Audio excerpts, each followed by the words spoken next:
la chronique judiciaire qui a droit de citer maintenant avec Horacia Diodi au menu les violences faites aux femmes et aux filles, à quand la fin? C'est l'interrogation au menu de cette chronique. Bonjour Horacia. Bonjour Loris, d'abord, mesdames, messieurs, bonjour. Alors, sans autre forme de transition, Horacia Diodi, quand est-ce qu'on parle de violences basées sur le genre?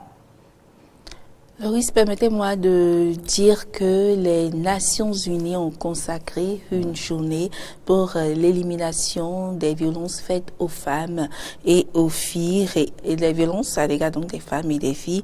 Et c'est la date du 25 novembre qui a été choisie pour commémorer cette journée. Et à partir de cette date, 16 journées d'action, eh bien, ont été lancées. Il s'agit d'une campagne internationale qui prendra fin pour sensibiliser les gens sur les violences faites aux femmes et aux filles. Et donc, cette campagne va prendre fin le 10 décembre prochain, et qui est la date de la journée des droits humains. Alors, pour répondre à votre question, permettez-moi de reprendre la définition que donne la déclaration sur l'élimination de la violence à l'égard des femmes adoptée par l'Assemblée générale des Nations unies en 1993. Eh bien, cette déclaration définit les violences faites aux femmes comme des actes de violence dirigés ou pouvant causer aux femmes un préjudice ou des souffrances physiques, sexuelles ou psychologiques, y compris la menace de tels actes, la contrainte ou la privation arbitraire de liberté, que ce soit dans la vie publique ou la vie privée. De cette définition, on peut retenir que les violences faites aux femmes peuvent prendre plusieurs formes. Elles peuvent être sexuelles, elles peuvent être physiques, elles peuvent être psychologiques, etc. Et peuvent s'exercer dans tous les domaines de la vie, que ce soit au travail, que ce soit dans la vie conjugale, en famille, à l'école, etc. Alors, maintenant, comment faire pour éliminer ou comment éliminer cette violence à l'égard des femmes et des filles? Il faut retenir que ces actes ne sont pas sans conséquences sur...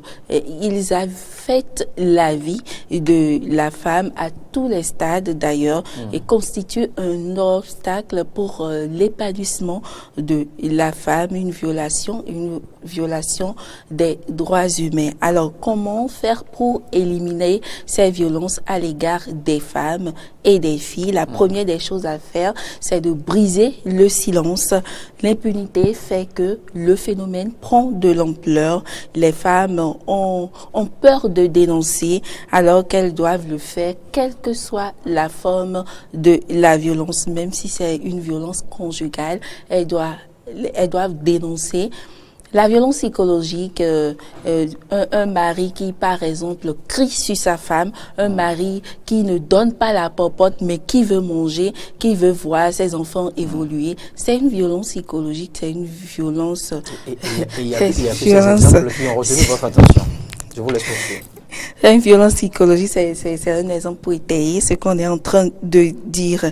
Donc, quelle que soit la forme que prend cette violence, la femme, elle doit dénoncer pour sa dignité. Et lorsque vous êtes témoin ou que vous avez été témoin d'un cas de violence, vous avez la possibilité, eh bien, de dénoncer. Il y a des centres de promotion sociale un peu partout au Bénin qui travaillent à fournir une assistance aux victimes survivantes de violences faites sur le genre, de violences faites sur le genre.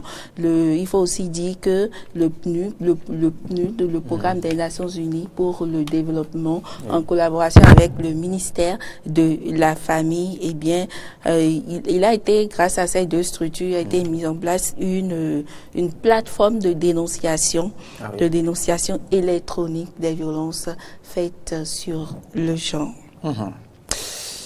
Que dire maintenant de la loi à ce propos?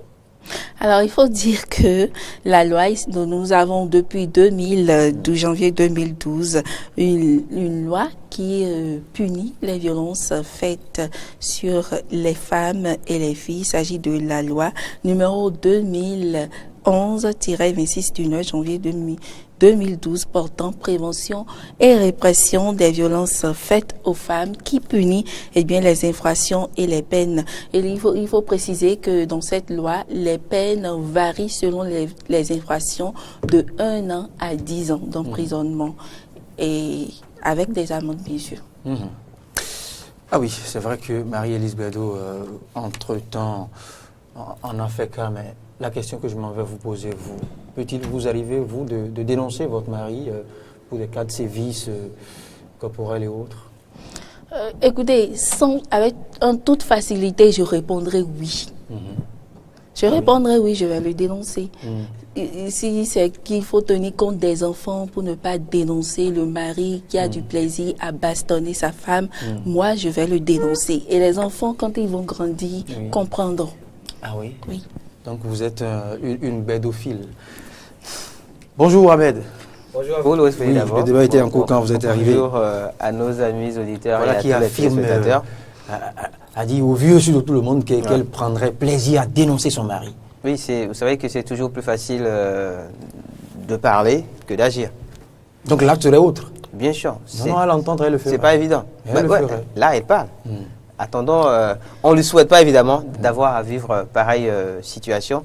Attendons de la voir justement dans pareille situation pour voir si elle arrivera vraiment à le faire. Parce que c'est très compliqué que d'aller dénoncer s'il te plaît, son mari, voilà, s'il te plaît. son mari et le papa de ses enfants, c'est pas toujours évident. Pas un amant. Pas un amant. Pas un ami. Pas un ami non plus. Voilà. Alors, c'est pas évident, c'est pas évident à faire.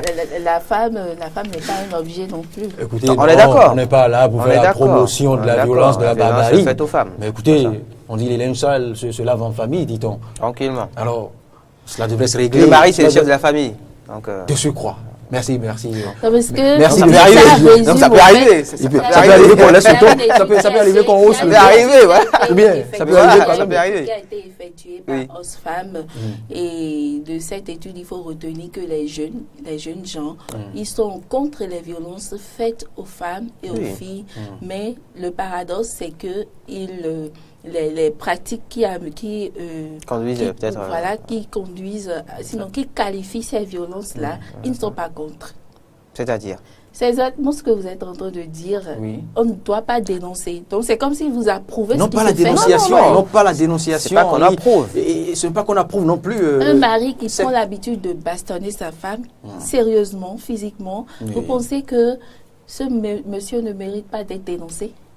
Avant peut-être que de passer à cette étape-là, il faudra passer par le d'autres cercle étapes. familial, Le cercle il y a familial. la grande famille. Convoquer une réunion voilà, au niveau de la famille. Non directement au commissariat quand même. On est quand même en Afrique, c'est tout ce qu'on disait. Parce qu'après, ce qu'on ne dit pas, c'est que la jeunesse d'aujourd'hui ou les jeunes filles, les jeunes dames d'aujourd'hui ont souvent tendance peut-être à vouloir faire les choses de manière un peu, j'ai envie de dire, voilà, un peu à la novelas. Oui. Genre ce qu'on voit, ouais, il m'a battu, tac. Non, mollo. Parce qu'après, ça a beaucoup d'autres incidences. Et on ne les mesure pas forcément au moment où on pose l'acte. Donc attention. Et de l'autre côté aussi, il faut qu'elle les éviter. Il faut dire que les femmes qui amènent justement, les femmes à souffrir. Justement, le propos ici, il n'est pas d'encourager, non. Il est justement de demander à tous les hommes qui le font d'arrêter de le faire. Non, là encore, est-ce qu'il faut continuer d'appeler ceux-là qui le font des hommes? Voilà, c'est là l'autre problème. C'est pas vraiment des hommes non plus. En aucun cas, celle que tu prétends aimer et avec qui tu as des enfants ou non, voilà. Et bien que tu en arrives à lever la main sur cette créature, sur cette personne, ça se fait pas. Là, il y a un léger doute sur le concept. Il y a un petit déséquilibre. Il y a un petit déséquilibre. En haut. Un déséquilibre sensible. En haut. Au plus haut niveau du cycle de ce foie. Voilà. Vous voyez. Donc, nous ne sommes pas là pour encourager le fait. C'est juste le traitement qu'il faut faire au cas où cela arriverait. Voilà. C'est tant mieux. Loris, permettez-moi de rappeler rapidement ce message du président, du secrétaire général de l'ONU, le message délivré à l'occasion de cette journée. Il dit, je cite, « Tant que les femmes et les filles qui forment la moitié de la population de la planète ne vivront pas à l'abri de la peur, de la violence et de l'insécurité quotidienne, il nous sera impossible de prétendre vivre dans un monde juste et légal. » Fin de citation. Merci, Horacia Djodji, pour la chronique.